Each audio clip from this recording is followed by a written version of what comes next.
অল্প বয়সে যারা প্রেম করছো তাদের জন্য এই গল্পটি। প্লিজ দয়া করে এই গল্পটি শুনে যান। তাহলে শুরু করা যাক গল্পটি। অল্প বয়সে কাউকে ভালোবাসতে যেও না, সে ভালোবাসা কখনোই পূর্ণতা পায় না। এক ভাই আমাকে বলছিল আমরা দুজন একই ক্লাসে পড়তাম, তাকে দেখে আমার খুব ভালো লাগে। আমি ওকে রিলেশনের কথা বললেই ও বলতো আমি স্কুল লাইফে রিলেশনে যাব না, কিন্তু আমার অনেক পাগলামো দেখে সেও রাজি হয়ে যায়। আমাদের পরীক্ষা চলছিল, পরীক্ষা শেষে সে আমাকে ডেকে নাম্বার নেয়। একদিন পরে সে আমাকে মেসেজ দেয়। ওই দিন থেকেই আমাদের রিলেশন শুরু হয়। আমি প্রত্যেক দিন স্কুলে একটু আগেই যেতাম, টিফিন টাইমে অনেক গল্প করতাম, অনেক ভালোই কাটছিল দিনগুলো।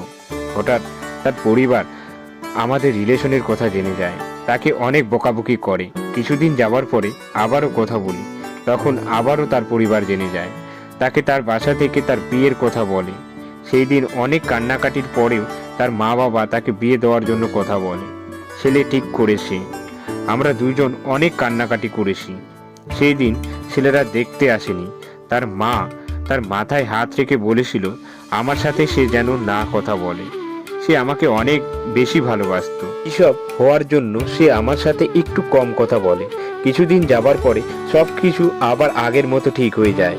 আবারও তার পরিবার বিয়ে ঠিক করলে সে আমাকে বিয়ে করবে তা বলে দেয়। এটা শুনে তার মা রাজি হয় না আর ওকে অনেক মারধর করে। রবিবার ওকে দেখতে আসছে। ওকে দেখে ছেলে পক্ষ পছন্দ হয়ে গেছে। রবিবার রাতে কান্না করে সে আমাকে বলে এখান থেকে তুমি আমাকে নিয়ে যাও। কি করব ভাই, আমরা তো অনেক ছোট, আমরা ক্লাস 11-এ পড়ি, ওকে নিয়ে আমি কোথায় থাকবো। সে তার মাকে বলছে আমি ওকে ছাড়া বাঁচবো না। এটা শুনে তার মা গলায় রশি দিতে গিয়েছিল। সে আমাকে ফোন দিয়ে কান্না করতে করতে বলে জানগো আমি কি করে বাঁচবো, আমাদের এই সম্পর্ক কেউ মেনে নেবে না। আমাদের ফাইনাল পরীক্ষা চলছিল, সেই পরীক্ষায় খাতায় না লিখে আমার জন্য একটা চিঠি লিখছিল। বলছে জানগো আমার বাসা থেকে ফোন নিয়ে নিয়েছে, আমি তো আর কথা বলতে পারবো না, তুমি ঠিকমতো খেয়ে নিও, কোনো চিন্তা করবে না। পরীক্ষা শেষে আমার বন্ধুর মাধ্যমে চিঠিটা আমার কাছে দেয়। আমার বন্ধুকে বলে ভাই তুই ওকে একটু দেখে রাখিস, ও যেন ঠিক মতো খায়, ঠিক মতো চলে, চিন্তা না করে। আমার তো বিয়ে ঠিক হয়ে গেছে। কিন্তু আমার বন্ধু আমাকে সব কিছু বলে দেয়। যে মানুষটার সাথে 1 সেকেন্ড কথা না বললে থাকতে পারতাম না, সেই মানুষটার সাথে 5 দিন হয়ে গেল কথা হয় না। 5টা দিন আমার অনেক কষ্টে গেছি, প্রতিটা মুহূর্ত তার কথাই মনে পড়েছে।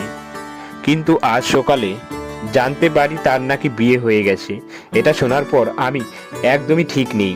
কিছু কিছু জিনিস আছে যা আমরা হাজার চেষ্টা করেও তার ভিতর একটা হলো যাকে আমরা বেশি ভালোবাসি, হয়তো তাকে আমরা পাই না।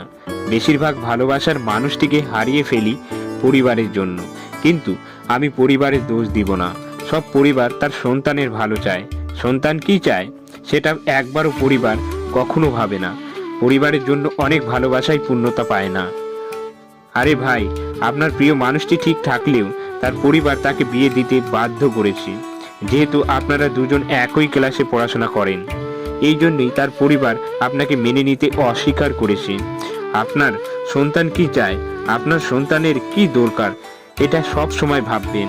হয়তো একটা ভুলের কারণে আপনার সন্তানটিকে হারিয়ে ফেলতে পারেন।